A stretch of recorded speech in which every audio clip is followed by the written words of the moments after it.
Hey everyone, in this video we are going to discuss about the cell wall inhibitors and the cell membrane active drugs.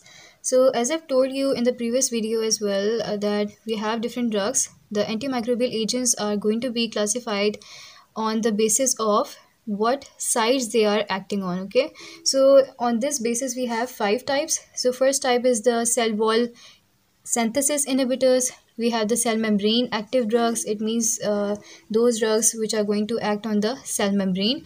Then we have the nucleus synthesis inhibitors, cell wall metabolism inhibitors, and we have the protein synthesis inhibitors. So here in this video we are going to discuss about all the agents that are cell wall inhibitors and the cell membrane active drugs.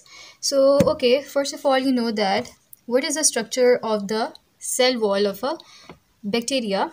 Okay, so first of all, you know, we have 2 types of bacteria. We have the gram positive and we have the gram negative bacteria. Okay, gram positive and the gram negative. And as you know, in the gram positive we have the cell membrane, okay, which is composed of the phospholipids, and there are some proteins which are known as the porins. Okay, and then here we have a very you can say thick layer of the peptidoglycan. Okay, it needs 2 layers only. It is going to have a cell membrane and the cell wall, but in case of the gram negative it has 3 layers. Okay, it has how many layers? It has 3 layers. This is cell membrane and these are the phospholipids.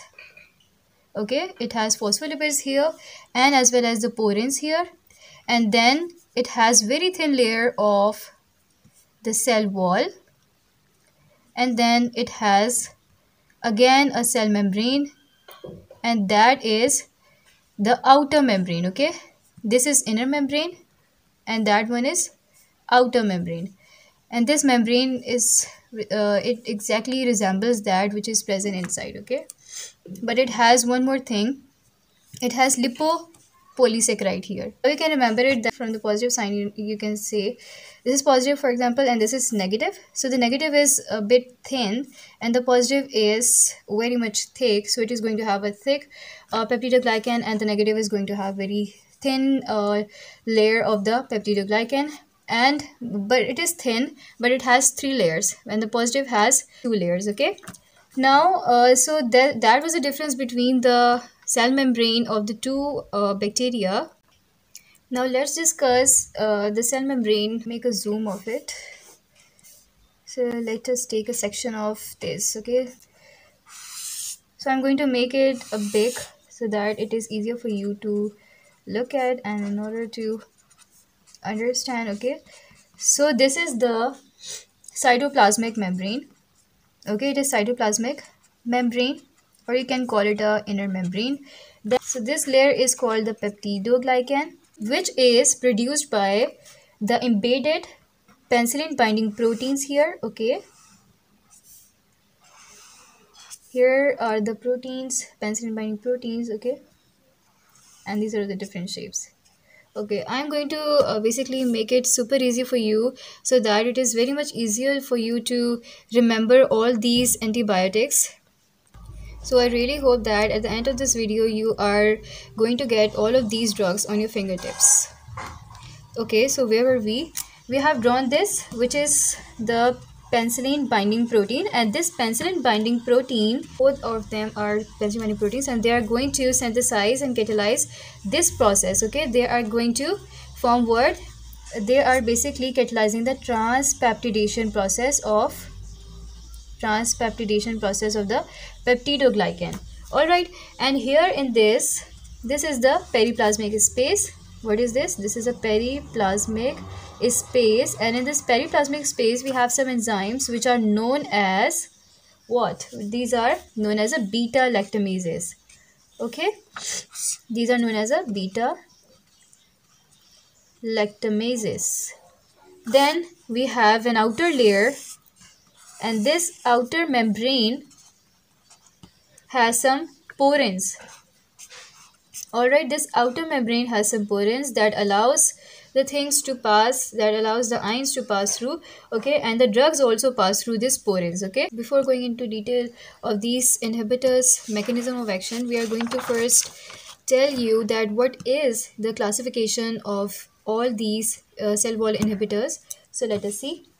Okay, so we are going to discuss these drugs in the two groups. We have the beta-lactam drugs and the non-beta-lactam drugs. In the beta-lactams, we have the five drugs. Okay, we have five groups: penicillins, cephalosporins and cefamycins, monobactams, beta-lactamase inhibitors, and the carbapenems. And in the non-beta-lactam drugs, we are going to have two groups. So the first would be the glycopeptide antibiotics.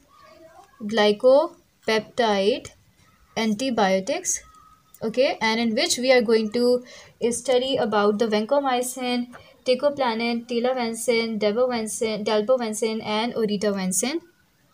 Okay, so in the non-beta lactams we have the glycopeptide antibiotics, and in the others category we are going to discuss about the daptomycin, phosphomycin, bacitracin, cycloserine and the polymyxins. Okay, first we should discuss it here that what is the mechanism of action of the beta lactam drugs and the in the non-beta lactam drugs in this category, the glycopeptide antibiotics, because they both have the one mechanism of action. Okay, they have the same mechanism of action. Beta lactam is going to have the same mechanism of action in their group, and the glycopeptide antibiotics are going to have the same mechanism of action in their group. That is why it is not very much difficult to understand, and we will also discuss them later on with the help of figure. Okay, so beta lactam drugs are going to have the mechanism of action, which is that they are going to block transpeptidase, okay, or which is also known as a penicillin binding proteins, which we have seen here. Okay, so they are going to bind here. For example, if this is a site, so they are going to bind here, and in this way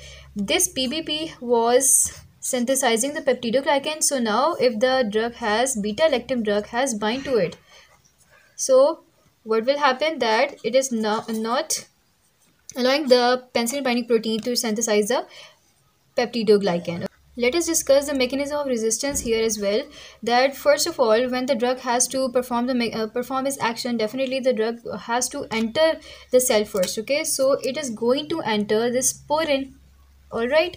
So as this is a porin, this is allowing the entry of the drug into it. So the drug first has to pass through it. Okay, so it means that the resistance can occur here if the porins are decreased in number. Okay, so in this way the resistance can occur. So that can be the first step, first mechanism of resistance. All right, so what can be the first mechanism of resistance? It can be that the porins have decreased in number. All right, and the second mechanism of resistance is that for the beta lactam drugs, the microorganism can form the beta lactamases. Okay, it can produce the beta lactamases, and these beta lactamases are roaming here in this periplasmic space, and in this way whenever the drug enters here, in order to bind to the penicillin binding proteins, these enzymes they inactivate the drug, and in this way now the drug is not no longer able to block the or able to bind to the penicillin binding proteins. Okay, so this is another mechanism of resistance, that the microorganisms can produce the beta lactamases. All right, and yes, there can be one more mechanism of action here as well, that if the PBPs have altered, okay, if the PBPs they get altered, so definitely the drug cannot bind with that much affinity that it was used to bind to it previously. Okay, so the affinity would get decreased. So this is also the mechanism of resistance here. First mechanism can be same among all of the drugs of the cell wall inhibitors. Okay, so we were looking at the beta lactam drugs mechanism of action. So it is going to block the transpeptidase or the PBP by binding to it, and in this way this is going to block the last step of the peptidoglycan synthesis, and that last step is the transpeptidation. Okay, in which the peptides bonds are going to be linked together. Okay, transpeptidation is blocked. Okay, there is no formation of the peptide bonds. For example, if these two are the peptidoglycan subunits, and these are the M and G glucose sugars, okay, and these are the peptide units attached to it, so these cannot bind together. That was previously happening because of the transpeptidase, but now the penicillin or the beta lactams have attached to it, so in this way now it would remain same. There is no cross linking of these two peptide bonds. Okay, and similarly we have the the glycopeptide antibiotics are going to have the same mechanism in their group.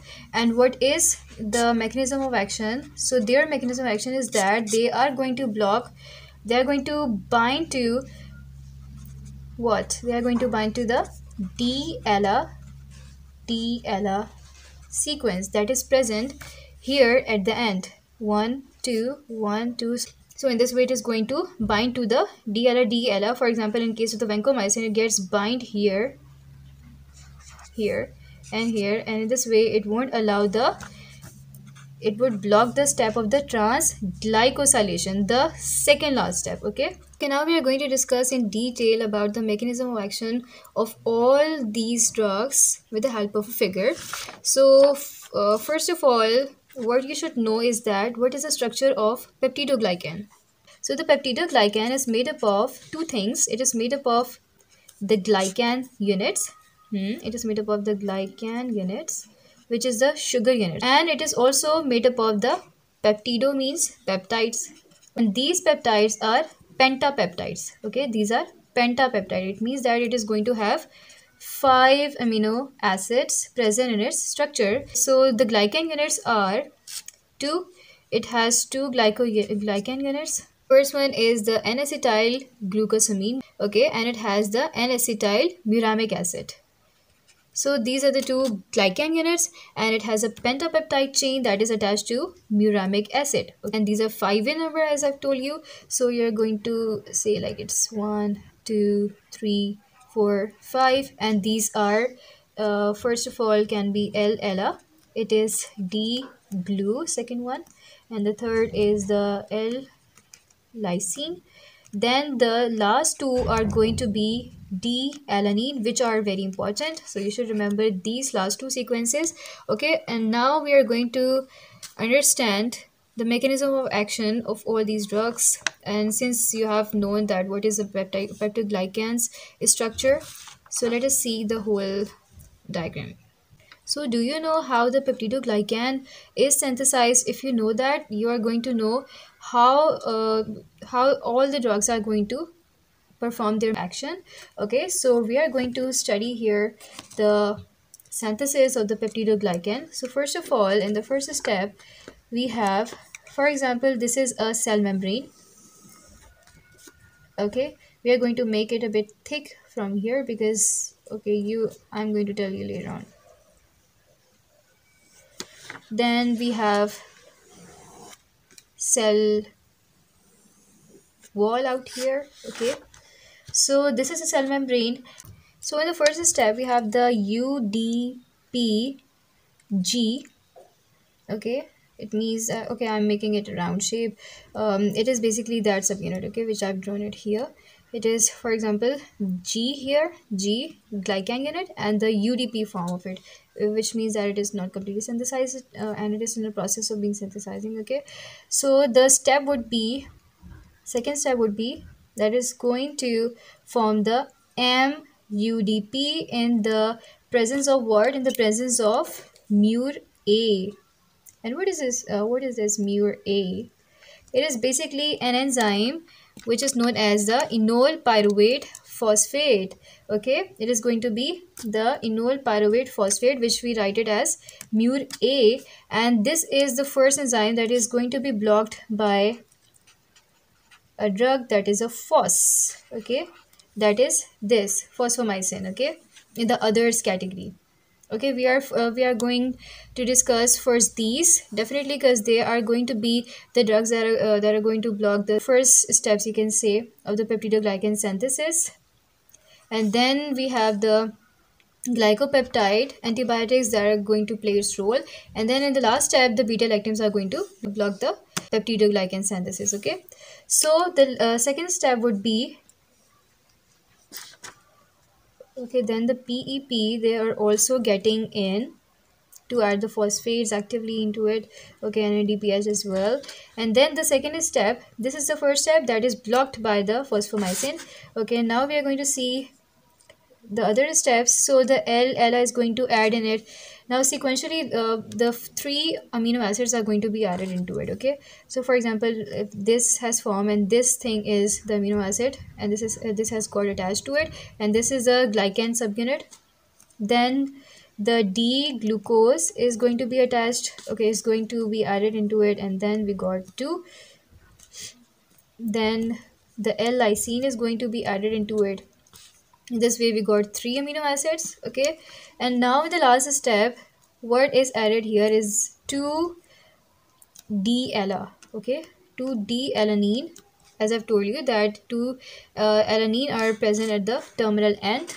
So but this is not a very simple step, as this D-ella is linked together by these are previously in the form of monomer. These are two single molecules, and then they attach together, and then in this way they are going to be incorporated into this molecule. And before that, before this even, we have the D-ella in the form of L-ella. Okay, we have it in the form of the L-ella. Now this reaction is catalyzed by two enzymes. Okay, so this conversion from the L-ella to D-ella is done by the D-alanine racemase, and this combination, this linking of the two D-ella together, so this is done by an enzyme which is known as a D-ella ligase.